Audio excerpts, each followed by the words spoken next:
آقا جون ما رو تنها نذار آقا جون. سرش بفت آقا جون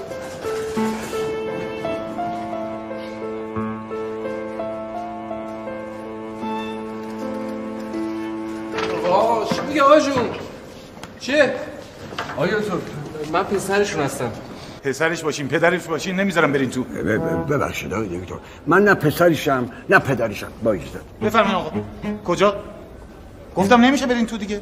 یعنی چی آقای دکتر؟ چه طرز صحبت کردنه؟ ما بچه‌ایم مگه؟ سن و سالی هم گذشته؟ شوخی داریم مگه با شما؟ همین شما که سن و سالی ازت گذشته نمیدونین همینجوری نمیشه برین وارد سب کن ببینم. شما همونایی نیستین که بله من اون موقع ماما شینیو نکردم. چه حافظه‌ای داره؟ پرستار مریض اینا رو برگردونید بندازید بیرون. ببخشید آقای دکتر. واسه چی؟ برای اینکه با اون آتیشی که دفعه قبل تو بیمارستان سوزوندین و همدیگه رو داشته میجویدین من قسم خوردم دیگه اینا رو تو بیمارستان راه ندم. آقا این کارا چیه میکنی؟ محل این حرفا نیستن. اون مال منه این. آقای دکتر ببین اون که اتفاقی بود دفعه قبل معذرت خواهی هم که کردیم. اصلا از ظاهر شما پیداست که دکتر بسیار متعهد و معقول و آقای دکتر با شما دارم سرتون میزی میری؟ همین دور و بر وایسین تا خودم خبرتون کنم. در ضمن اون گوشیتون رو لطف کنید جواب بدید. اصلا بش عجب دکتره. الو چه خبر؟ یواش صحبت کن، بیمارستان اینجا. یواش. چی؟ خب من نگفتم بهت نمیشه. نمیتونم. خب چطور اون موقع که پول نقد رو شمردم گذاشتم کف دستت این چیزا حالیت نبود؟ فکر اینجاشو نکردی الان داری میگی؟ نمیتونم، پولم باید پس بدی آقا جون. خداحافظ. آنچه بیارید جاله بکارید اومد کجای دستاش هنای عشق شدن گل بخره ظلماش گلامی تو لباش بزن خود خوش خلق و مهربون شاد اومد. این دستگرمی بود. خیلی ممنون. ما تا 2-3 نصف شب در خدمت شما هستیم. این اولین آهنگ. هرچی دوست داشتید به من بگید براتون بخونم. بزن. کی بهت گفته که من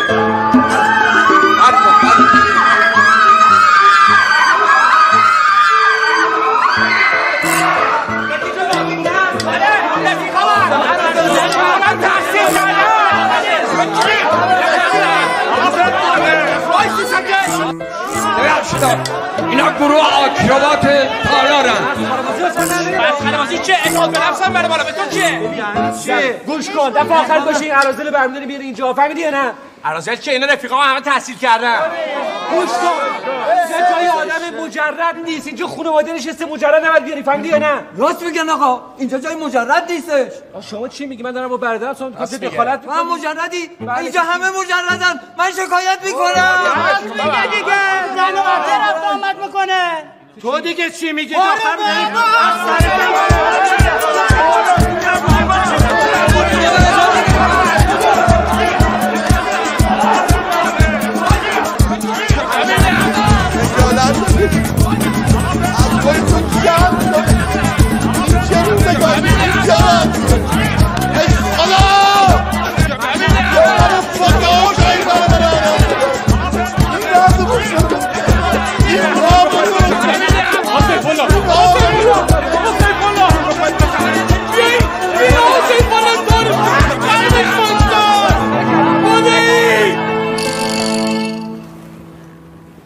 بگم چیکارت کنه که روزگارمون رو سیاه کردی.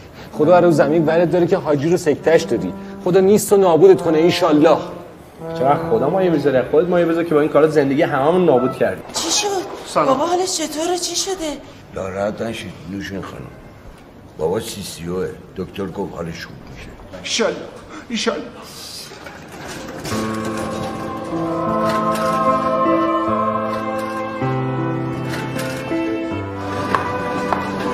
من تسلیت میگم، غم آخرتون باشه. ما تمام تلاشمون کردیم. آقا جون خانم به اینا نگفتم که من اونا رو گفتم نگاه کن تهران رو. برو با اونا. بعد میگم من چشام ضعیفه. آقای دکتر بابای من حالش چطوره؟ پدرتون جای نگرانی نیست. خوبه خیالتون راحت. این 9 تومنه. من برم بابامو ببینم. دست تو بنداز. صادق دوشینو بردا برین خونه مامان تنهاست. بصیرتو با اینم اینجا میمونم. مگه تو هم میخوای بری؟ من یه کار اداری دارم فوریه. این وقت شب؟ یک کار اداری دور همیه دیگه. ساعت دوستای نزدیکم. چه؟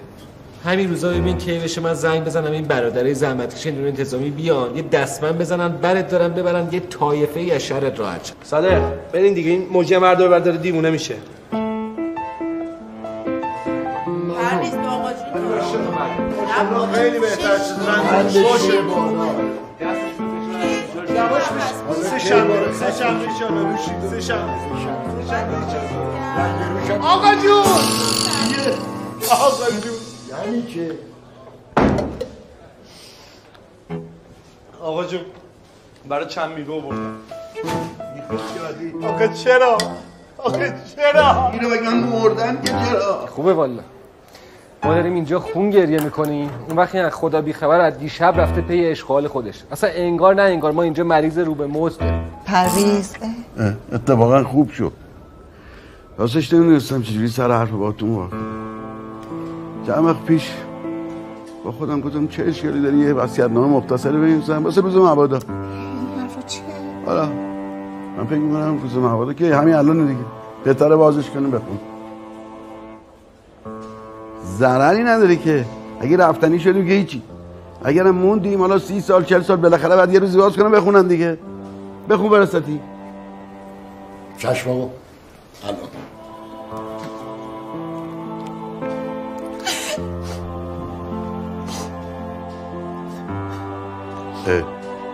بخون دیگه. بخون. نکنه همراه نیوردی. اجازه بدید. زود داشت دیگه. نگاش کن چه خوشگله. اینا چی ها فرستادی؟ ببخشید مال نوه. تو گورت کجاست که کفنت باشه؟ نوه دختری رو عرض میکنم. شما که دختر نداشتین آقای فراستی؟ مادر جان چیکار داری تو امورات خصوصی مردم تجسس می‌کنی؟ درست داخله. شما اگه اجازه بدید میریزم رو زمین دونه به دونه میگردم حتما پیدا. فراستی برای من میخوام بزنم جلو ماشین. بریز اونجا. بفرما. بعد یه عمری گفتین یه وصیت‌نامه بنویس. اینم شد نتیجه. حالا کجا داری میری؟ خب برم دستشویی. نه نمیخواد بری. میگیم لگن بیا. لازم نکردم از این قرتی بازی‌ها خوشم نمیاد. خیلی خب بچه بیان کمکش کنیم. نمیخواد خودم میرم. بچه‌ها مواظب باش. کجا آقا جون؟ خب برم دستشویی. بابا فرار نمی‌کنم میرم. باشه. خب بس تا اینجا کمک کردیم بفرمایید. خب باش میرم. بابا این تو چی یاد داری؟ دلم کنی. من باشم خیالم راحت. من خیالم ناراحت. نگاه نمی‌کنم راحت. آقا نمیخوام برو بیرون اینجا با دست من در نمیرم. برو. من آب میوه میخوام. چی میخوای؟ آب میوه. خیلی خب بیا بهت بدم. اینا چرا باز اینجوری؟ سلام دادی. پیدا شد. خواهش میکنم الان آقا الان. کجا گذاشتم این 20 رو؟ تو دنبال چی میگردی؟ نه آقا جان پیدا میکنه. خدا رو شکر ما مثل بعضیا نیستیم نزول خوری کنیم. نون بازومون میخوریم. با همین بازوام آقا جونو بردم تو توالت. ببین دهنتو میبندی یه همچین بزنم پنج رو زمین همینجا بغل آقا جون بخوابوننت ها. بذار اونایی که زدی از بیمارستان مرخص شن بعد من. خب پرویز این گوشیت خودشو کش جواب بده. بله. آقا جون من تو حرفی حسابت نمیشه. بهت میگم نمیتونم دیگه. ببین من حالی نیست تا هفته دیگه همین موقع پولمو دادی ندادی مأمور میفرستم در خونت دیگه خود دانی. دیگه هم زنگ نزنی یا سعدی چند حساب کرده بودی باشه؟ بلد نیستی دهن تو بیمارستانم ولکن نیستم. بریم باباتون موند تو بیارینش بیرون.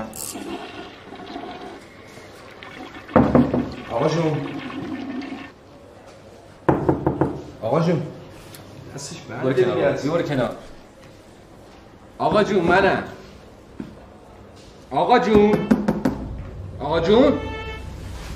جواب نمیده آقا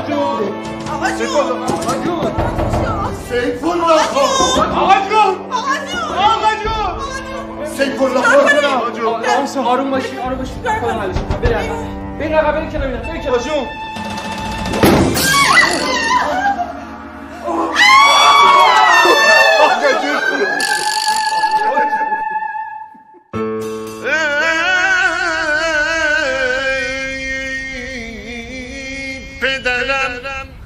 پدرم دیده به سویت نیجران است هنوز گم نادیدن تو.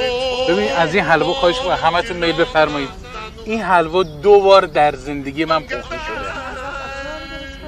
آرد سنگک منتهاش این آرد سنگک رو باید از شهد عسل درست کنیم. شهد عسل رو باید از موم عسل سوا کنیم قشنگ با آرد تفت بدیم. چند دقیقه باید تفت؟ دقیقه 9 دقیقه 2 دقیقه هم برای تفت اضافه شه قشنگ جا بیفته. فرق نمیکنه روغنش جامد باشه مایع باشه فرق نمیکنه. منتهاش اینجا اون 9 دقیقه رو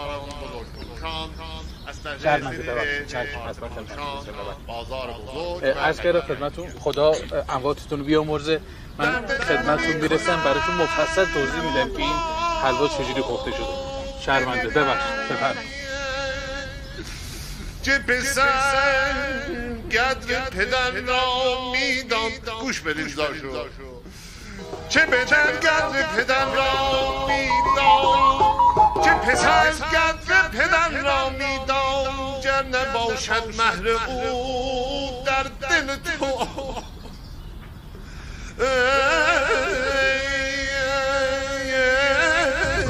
ای پسر قدر پدر را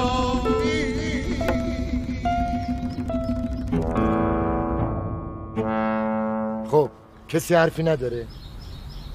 دیگه چه حرفیه دیگه خوندی دیگه عجب. خب ما یه خورده گیج شدیم آخه. یه خورده که نه انشالله خیلی گیج شدیم. تو کار نداشتیم. البته حق با شما. منم میدونم وصیت‌نامه عجیب و غریبیه ولی چاره ای نیست. وصیت‌نامه پدرتونه باید مو به مو اجرا بشه. وصیت چیه؟ شما اسم این کلاهبرداری میذاری وصیت‌نامه؟ پرویز مادر البته ببخشید من خودم یه جورایی مشکوکم. مگه میشه آقا جون ما که بچه‌هاشیمو فراموش کنه بعد تمام زندگیشو بره به نام 2 نفر دیگه کنه؟ آخه یا اون 2 نفر خیلی آقا جون نمیدونم بسط کارایی شده که اصلا شما برو به 1000 نفر این ماجرا رو تعریف کن اگه یه نفر باور کرد من مطمئنم این وصیت‌نامه مال حاجی نیست. باشه. یعنی میفرمایید من دستکاری کردم؟ نه دیگه به هر حال آدمیزاده دیگه. یه موقع می‌بینیم مال دنیا گولش میزنه یا یکی گفته بهش دورش کرد. ببخشید آقای فراستی بچه‌ها یه مقدار شوکه شدن وگرنه منظورشون که شما نیستین. خجالت بکش. من کاری ندارم که این دوتا از ارث محروم شدم که واقعا هم حقشونه. خدا بیامرز آقا جونم چقدر التماستون کرد چقدر خواهش کرد زن بگیرین آدم شین با هم آشتی کنین گوش نکردن. خب اینم تنبیهشونه. من موندم که چرا من باید از ارث محروم بشم. اینجاست که یه ذره به وصیت‌نامه شک دارم. بله این بخشش خیلی مشکوک. ببینید چند روز پیش سیف الله خان اسناد و مدارک تمام مال و اموالشو به نام این 2 نفر کرد. البته اسناد و مدارکشم تو دفتر هست، میتونید بیاد ببینید. دلیل نمیشه که این یه ورق کاغذ 1000 تا کار میشه باش کرد. من خودم 1000 بار این کارا دیدم، اینو اون انجام میدم. بشکنه این دست.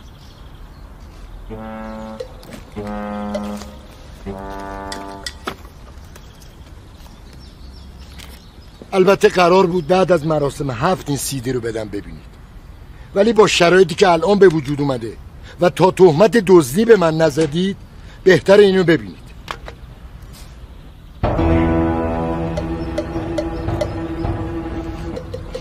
فراستی این کمدی سخیف. آقا پرویز خدا بیامرزه. خیلی ممنون، تشکر. همه آخرتون باشه. شادی شما. خدا نگهدار. پذیرایی بسیار عالی بود. دستتون درد نکنه. حلوایی کاری کی بود؟ خیلی عالی بود. راستی پدرتون بوده؟ بله. خیلی ناراحت شدم. خدا بیامرزش. آخرین غمتون باشه. خدا بیامرزه. خیلی ممنون تشریف آوردید جناب سلیمانی. به خانواده سلام برسون. بزرگیتون رو بستم. خدا نگهدار. سلامت. خدا رحمتشون کنه پرویز خان. ممنونم. انشالله که نور به قبرشون ببره. پرویز خان جسارتا این آقا کامران ما از جوونای نیک روزگار خوشبخت چند وقتی میخواد ازدواج کنه، همچین دست و بالش خورده خالیه. اومدیم پیشتون کار ما رو راه بندازید دیگه. فقط اگه محبت کنید اون 3% که با من حساب کردیم، اون 3% هم با آقا کامران حساب کنید ازتون ممنون میشه. عرضم به حضورتون 3% که چی میخواد؟ تشکر میکنم. بنده نوازی فرمایید. خدا رحمت کنه. 3% بده بهشون دیگه، آدمای خوبی هست. شما اشتباه گرفتید برادر من شما رو به جا نمیارم. بفرمایید. آقا به جا نمیارم، اشتباه گرفتید دیگه. بفرمایید. بفرمایید خواهش می‌کنم. نه من الان میرم همه چی یادش میاد. من گوشین کارت داشت میگفت. خیلی خب برو من میام. بفرمایید. 3% بگیرید. دستتون درد مگه من به شما نمیگم که توی جمع حرف درصد و مرصد و معامله نزنید؟ اینجا جای معامله است آخه. برو آقا بفرمایید. خدا رحمت کنه. برو آقا، برو بعد از زنگ بزن. برو آقا جان.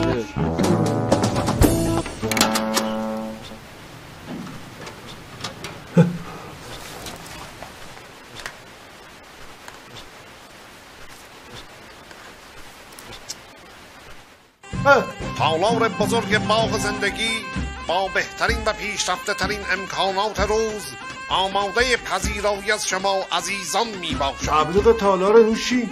تالار بزرگ باغ زندگی با زیباترین چشماندازها خاطرات شیرینی را برای شما و خانواده عزیزتان رقم خواهد زد. این فراستی امروز به روز پیرتنشه قرفتر میشه. این چیه آخه؟ زندگی. اگر دارین این فیلمو میبینین حتما من مردم و شما جنگ و جدلتون شروع شده سر چی؟ ارسیه. بامبول در آوردین. خجالت بکشی از خودتون. شرم کنین. من همینجا اعلام میکنم این وصیت‌نامه کامل خودم نوشتم. کلیه مال و اموالم میخوام ببخشم به بصیرت مجری.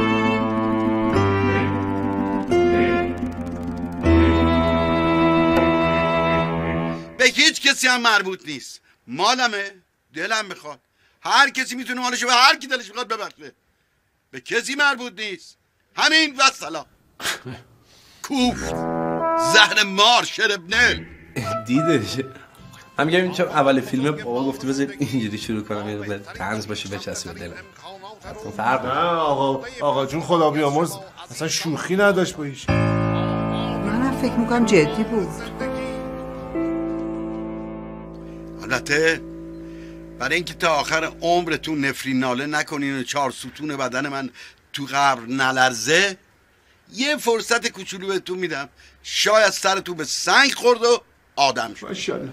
توی کمد اتاق قدیمی یه چیزی براتون گذاشتم که به درد همتون میخوره. ولی حق ندارین تا چلو من دست بهش بزنی بازش کنین. باز تکرار میکنم تا 40 من حق ندارین دست بهش بزنین بازش کنین. متوجه شدین؟ چشم.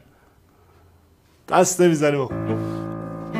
تا 40 چیزی نیست، صبر میکنیم اینجا. چرا مونده تو 40؟ صبر میکنیم دیگه.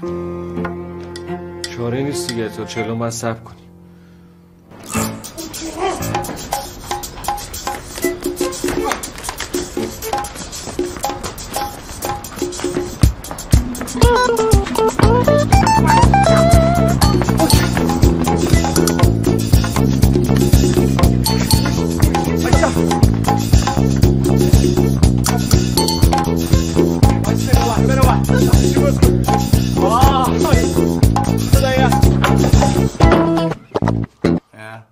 چی؟ کاغذه. نوشین یه کاغذی چیزه. دوباره پلی کن. آخ جون این معماییاست، اینقدر باید بدی تا برسی به یه جایی، به یه گنجی چیزی.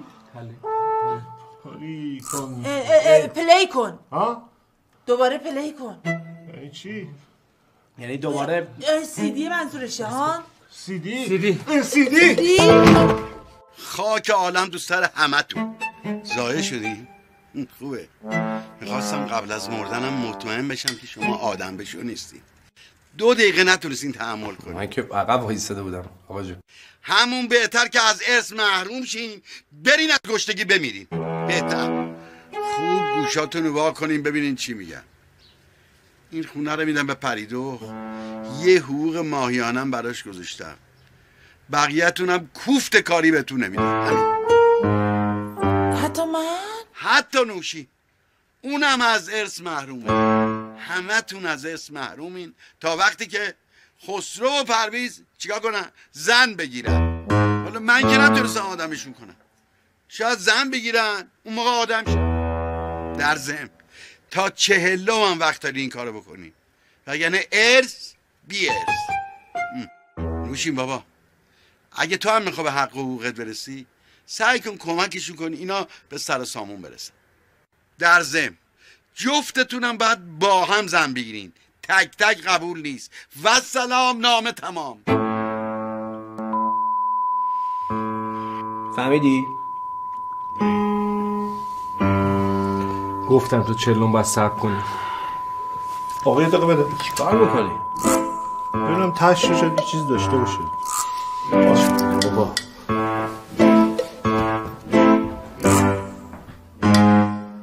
این احتمالا باید قسمت 2 داشته باشه. اگه نداشته باشه خیلی فیلمه.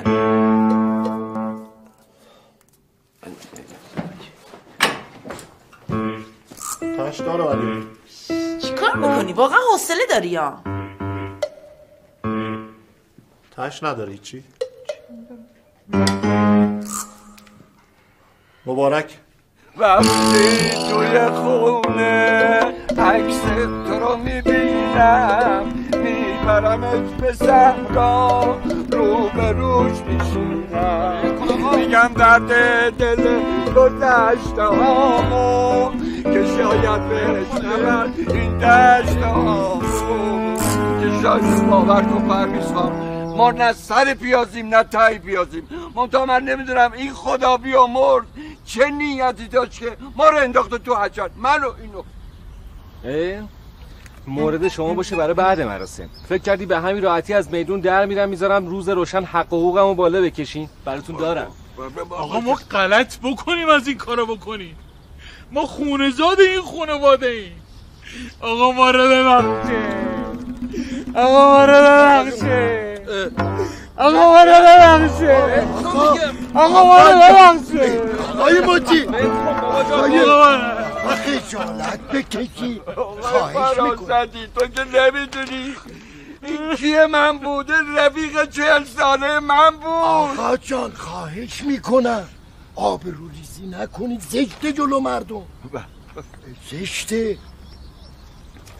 شما بفرمایید من اینا رو درستش کنم.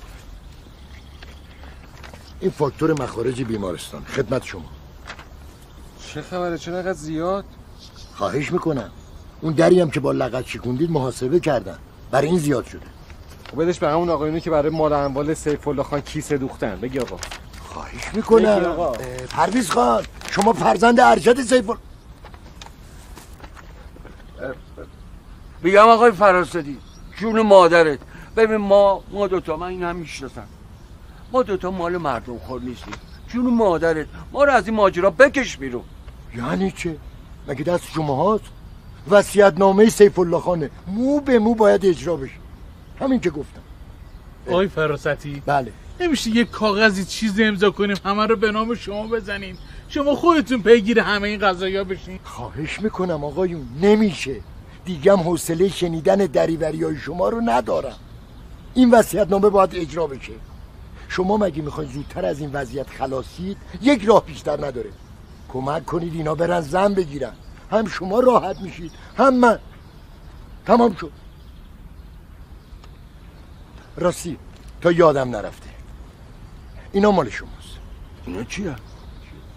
سویچ ماشین بچه هاست، چون سندش به نام سیف الله خانه طبق وصیت‌نامه به شما میرسه. البته 40 روز امانت دست شماست، میتونید ازش استفاده کنید، ولی وقتی این بچه ها زن گرفتن ازتون پس میگیرن. وای به روزتون اگه خط بهش بیفته. همون ماشینا رو؟ بله. همین گنده ها رو؟ بله. همون قشنگا رو؟ بله. مال خودمون میشه؟ بله. ای بابا، مسیر از شما هم که ما رو سر کار گذاشته، قربونت برم. یک کلام گفتم مال شماست، بگیرید. زودترم اینجا رو جمع و جور کنید که کار داریم. ما نمیتونیم قبول کنیم. چرا؟ چون آقا پرویز پوستمون رو میکنه. یعنی چه؟ مگه من مردم؟ میگم آقای فراستی، اگه بعد 40 روز اینا زن نگرفتن باید تکلیف اینا چی به وقتش یه فکری هم بر اون موقع میکنیم. فعلا اینا رو بگیرید. زودترم اینجاها رو جمع و جور کنید که کلی کار داره. چشم. این مال خودمه. این مال خودمه. قیافت که داری تمومه. عجب رسم زمونه، قصه برگ و باد خزونه، میرن آدم ها از اونا فقط خاطره هاشون به جا میمونه. کجاست اون کوچه؟ یه عمر با آبرو زندگی کردیم، آخر عمری ببین چه آبروریزی ازمون شد. نمیدونم بلوز وصیتو کی بین اینا پخش کرده. خدا میدونه. هرچی میکشیم از دست این پسره بیدونیمون مادر، زندگیمون همه رو داد به باد فنا. آقا جون هم آخرش دق داد. اصلا این پسره صلاحیت سهم الارث نداره مادر. تمام زحمات آقا جون رو 2 روزه میده به باد فنا. من باشم و یه چوب کبریت هم به نامش نمی‌کنم آدم شه. خیلی خوب دیگه، حالا اینقدر ترس نخور، حالا که سر هممون بیکنامونه. از من بپرسی و من هنوزم میگم که این وصیت‌نامه دستکاری شده. واسه مادر شما نمیخوای یه عکس العملی نشون بدی، یه اعتراضی سر و صدای گرد و خاک چیزی؟ چه اعتراضی مادر؟ به نظر من که خیلی هم درسته. منم هیچ اعتراضی ندارم. یعنی شما واقعا میخوای بذاری مردم بیان همینطوری زندگیمون رو بار کنم خودشون ببرن؟ آقا سیف الله تو همه کارش یه حکمتی بوده. مطمئن باش تو این کارم یه خیریه. بله خیریه. تو اینکه هممون به خاک سیاه بشینیم خیریه دیگه حتما. بله حق شماست. چرا خاک سیاه؟ به شرایط وصیت عمل کنی، انشالله همه چی حل میشه. 2 مرتبه همه چی مال خودتون میشه. سلام. سلام. ببخشید چرا آقا پرویز انقدر ناراحت بودن؟ این خانومای اینجا چیزی گفته بودن بهشون؟ نه، فقط یه ذره خسته بود، رفت یه هوایی بخوره برمیگردن. میگه پریدخ جون، مهناز ما رو که دیده بودین یادتونه؟ هزار ماشاءالله بزرگ شده، خانومی شده واسه خودش. جدیدن داره میره کلاس آشپزی پیشرفته. البته من بهتون میگم من اصلا قصد ازدواج ندارم، میخوام ادامه تحصیلم بدم. از هر انگشتش باور کن یه هنر میریزه. خیاطی، آشپزی، گلدوزی، تمام شالای من با لباسامو همین مهناز میدوزه. خیلی قشنگ. ماشاءالله. میگم پریدخ جون، اگر شما تو این هفته خونه هستین، البته ما که خونه ایم، اگه میخواین شما تشریف بیارین. چشم حتما. ببخشید من الان هیچ کاری ندارم، همه کارامو انجام دادم. میخوایم بیام کمکتون؟ آره. نه مهنوز جون دستت درد نکنه، این همه کارگر اینجا هست. با اجازهتون. ببخشید چی تسلیت میگم بهتون. اونم از اسم محرومه. همه تون از اسم محرومین تا وقتی که خسرو و پرویز چیکار کنن؟ زن بگیرن. حالا من که نمیتونستم آدمشون کنم. شاید زن بگیرن، اون موقع آدمش، اون موقع آدمش، اون موقع آدمش، اون موقع آدمش، اون موقع آدمش، اون موقع آدمش، اون موقع آدمش، اون موقع آدمش، اون موقع آدمش، اون موقع آدمش.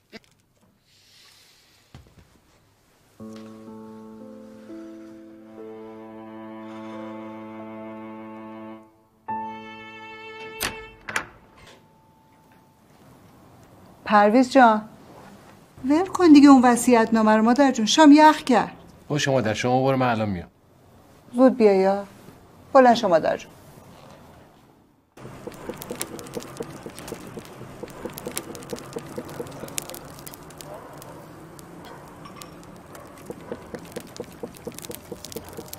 نوش جونت، نوش جونت. بیا خودت هم بیا دیگه صادق بیا. بابا نوش جونت. بکش. آقا پرویز بفرم. بفرم نوش جونت. نه پرویز گیسو که بیدار نشده بود ها؟ نمیدونم، من نگاه نکردم. نگاه نکردی؟ پرویز انقدر تو این CD رو نگاه کردی خش برداشت که نمیخوای بی خیالش بشی؟ من موندم قطعی وصیت بود. آقا جون ما این وصیت رو کرد. آخه پدرای مردم هم وصیت میکنن، آقا جون ما هم وصیت کرده. کی با زن گرفتن آدم شده که ما بخوایم آدم شیم؟ آقا البته دور از جون دیگه، نه؟ با تو نبودم. تو یکی از همون اولش هم آدم بودی. اون زندگی که بخواد تو 40 روز پا بگیره از همین الان فاتحش خونده است. یعنی باید اون زندگی رو گل گرفت. اتفاقا اگه قسمتت باشه خیلی هم خوب میشه. همین من و صادق یادتونه از خواستگاری تا عروسیمون 5 روز نکشید. صادق یادته؟ چقدر خوش گذشت، چقدر شب خوبی بود. آقا جون خدا بیامرز چقدر خوشیال بود. یادتونه؟ دختره احمق آبرو حیثیتم بابا از ارث محرومش میکنم.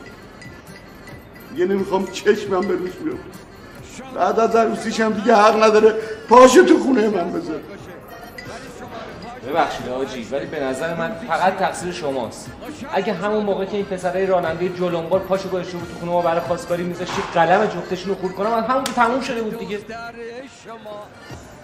آقا جون بابا بی خیال دیگه، ما کاری که شده دیگه خودتون ناراحت نکنید. باشیم یه دست بزنین شادی کنین. ما هم خز بودیم دیگه، حالا ما این درست شدیم. خفه شو پسر بی غیره. بله خیلی خوب. من چی هستم؟ سیف الله خب بعد یه عمر آبرو داری دخترشو بده به راننده تالارش. من هیچ وقت آقا جون انقدر خوشحال ندیده بودم تو زندگی. انقدر خوشحالم، من همیشه شکر میکنم. خدا شکر من دوماد این خانواده. منم هر روز صبح تا شب دارم فکر میکنم که ما کجای کارمون غلط بود که. نوشین پشت جا منو بنداز بگیرم بخوام. منم بندازیم. مگه نمیخوایم بریم خونه خودتون؟ آقا فرستادی کلیدای جفتشون هم گرفت ازشون. به خاطر وصیت؟ آره دیگه، گرفت داد به آقا موجی و بصیرت. چیه تو الان خوشحالی؟ ها؟ خوشحالی؟ نه من چیز کنم، برم ببینم گیسو اگه بیدار شده بیارم این شامشو بخوره. نوش جونت، الان میام میپزم. یا نلا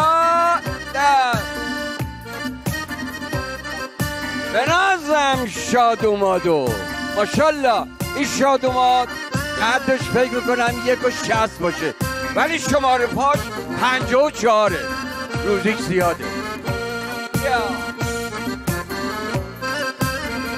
واسه دختر شما خواستگارایی اومدن همشون با هدیه ها دست به دست اومدن.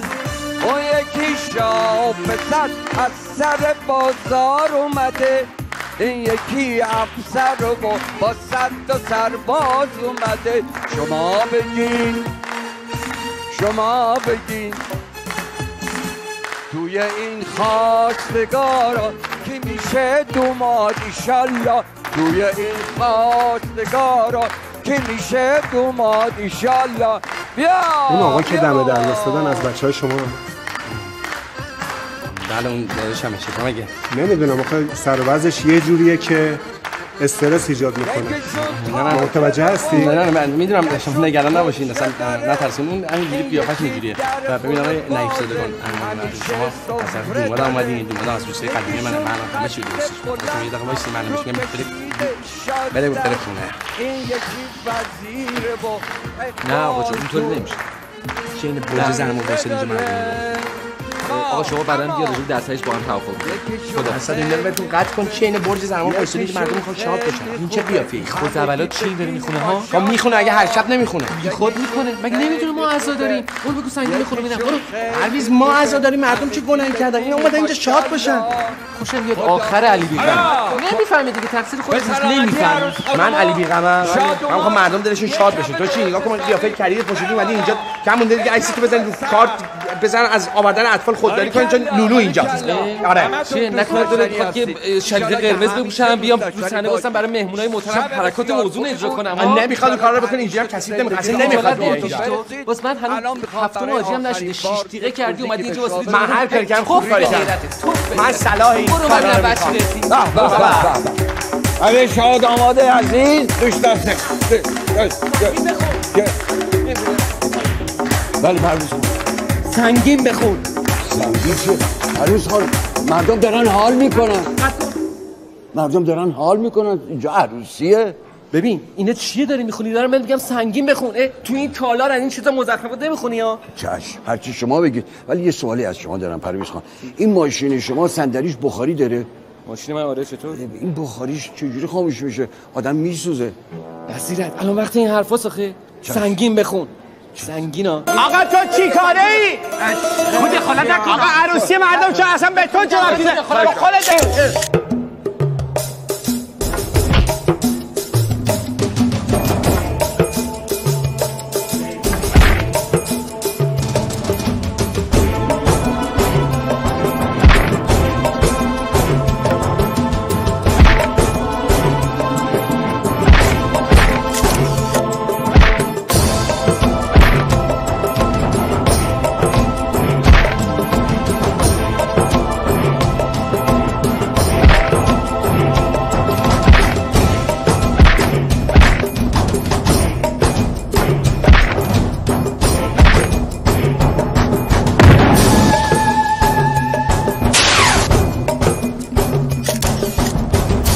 همچنان بیننده اخبار شبانه هستید و اما ببینید دعوای دو برادر رو در یک تالار عروسی. بنا به گفته حاضرین این دو برادر که اتفاقاً مالکین این تالار نیز هستند به خاطر نوع اجرای نوازنده ها به جون هم افتادن حسابی از خجالت هردن. از بعد حادثه خواننده تالار هم از مشت و لگد این برادر بی‌نصیب نبود. البته با وساطت بقیه این قضیه ختم بشه. یکی از حاضرین در تالار برامون فرستادن که ازشون تشکر می‌کنیم. بله بسیار خوب.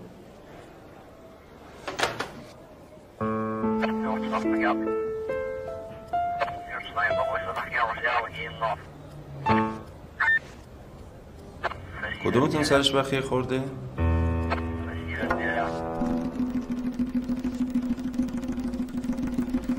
من که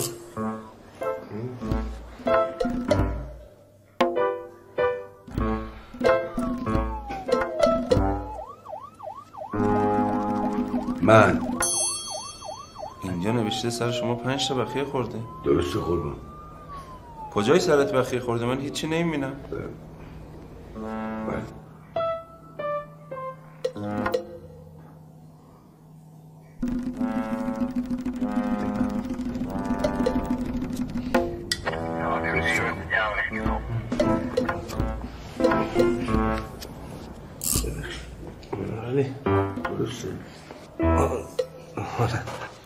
اگر از این آقایون شکایتی داری اینجا بنویس تا من قرار بازداشتشون رو صادر کنم. ایشون که شکایتی نداره. خودشون زبون نداره مگه؟ بصیرت خب بگو شکایت نداری دیگه.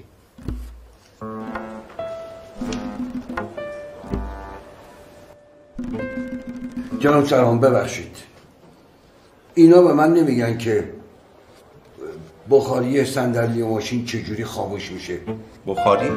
بخاری صندلی چیه؟ شما بگو شکایت ندارم، من خودم تمام کلیدای اون ماشین رو یادت میدم. خواهش میکنم آقا، من از دست شما شاکیم. چی میگی تو؟ شما با این کارتون اعتبار تالار رو زیر سوال بردی. آخه چه معنی میده دعوای خانوادگی ما رو تو تلویزیون پخش کنید؟ فراستی بگو یه بار دیگه هم نشون بده خودمون ببینیم حال کنیم. نه خیر آقا، من صدامو بلند نمی کنم. اورجینال صدای من این مدلیه. کف دستش بده من. لازم نکرده آقا جان، یا تو خبر فردا شب از ما عذرخواهی میکنی یا من مجبورم بلندشم بیام شبکه و هر چی دیدی در چه. الو قطع کرد؟ بله، اصلا به حرفام هم گوش نکرد. عجب. ولش کن، زنگ میزنم فردا بچه‌ها بیام میریم جلوی تلویزیون ترسام بفهمن کد تنه کیه. میشه خواهش کنم شما با اون نظرات بی‌نظیرتون بیشتر از این آبروی ما رو نبرید؟ همون یه باری که تصویرتون از تلویزیون پخش شد 1000 تا SMS برای من اومد. یه چند تا اون بانمکاشو بخوام حال کنیم. خوب گوشاتون رو وا کنید ببینید چی میگن. از فردا تا 40 حقی ندارید دوتایی با هم تو تالار کار کنید. ببخشید آقای فراستی، این تو وصیت‌نامه هم نوشته؟ این که الان گفتید. فراستی تو فکر می‌کنی زوج فرداش کنیم و زن میگیریم؟ آره؟ من هیچ فکری نمی‌کنم. یعنی دلم نمیخواد که فکر کنم. من فقط به فکر آبرو خودم و اون تالارم. شک نکنید بعد 40 من میذارم میرم. پشت سر من نگاه نمی‌کنم. شما هم هر غلطی دلتون میخواد بکنید. فوجا ما تازه می‌خواستیم برای خواننده تالار استخدامت کنیم با این صدا. البته به عنوان زاپاس آقا بصیرت. خسرو روزای زوج میره، پرویزم روزای فرد. به هیچ وجه هم تو کار هم دیگه دخالت نمی‌کنه. ببخشید آقای فراستی، من می‌خواستم با اجازهتون موضوع رو عوض کنم. اگه بعد از یه موقع بعد از 40 تالار کاملا مال من شد، تو تالار من هر چی دوست داشتم میتونم بخونم.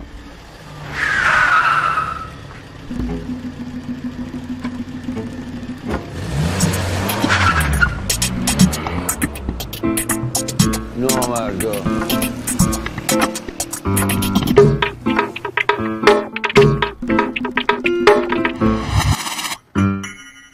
جش نخوری انشالله، جش نخوری انشالله، انشالله انشالله، جش نخوری جش نخوری.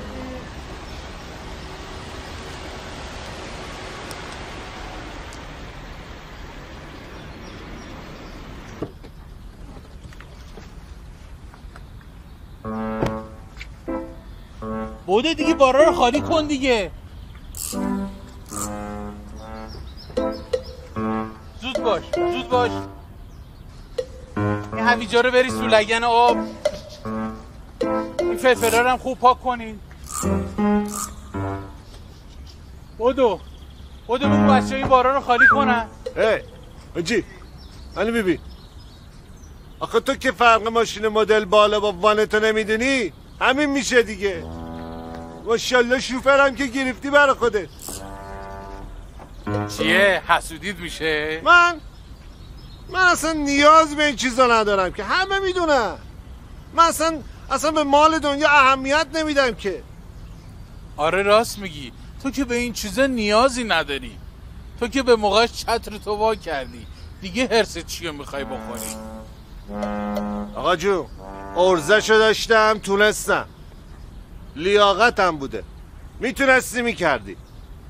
بعدشم من که از مرده خوری به ماشین و آپارتمان که نرسیدم که. خدا رو شکر دلبری کردم، حقم بود. گوش بده ماجی، اگه از من میشنوی زیاد پاز این چیزا رو نده. این آدمای مالدوستی که من میشناسم 2 روز دیگه به خاطر سهم الارثشون هم که شده باشه میرن 4 تا زن میگیرن، همینه وزیر باد پیکشن بیرون. بچه‌ها برو دیگه، زود باش. کجا میری؟ کم آوردی؟ اما همینجام دارم میشتم. بگو. میگیرم 10 تاشم میگیرم تا چش تو در بیاد. خب غلط کردم آقا خسرو، ببخشید آقا خسرو بچگی کردم، جاهل بودم، نفهم بودم. اینو یکی کارتون داره. کیه؟ یه خانوم از کارتون داره. چجوریه؟ معمولیه. قیافشو نگفتم، چه شکلیه؟ نشناختم. ببخشید. سلام آقا خسرو. رستوران باغ زندگی بفهمید. الو.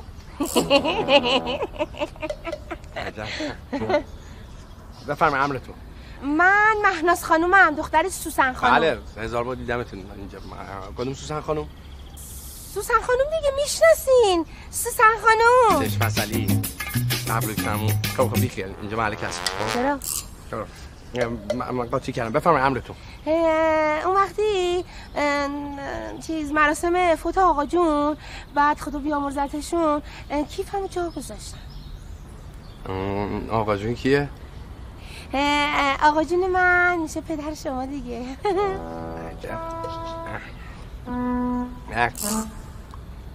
یه کیف مشکی بود.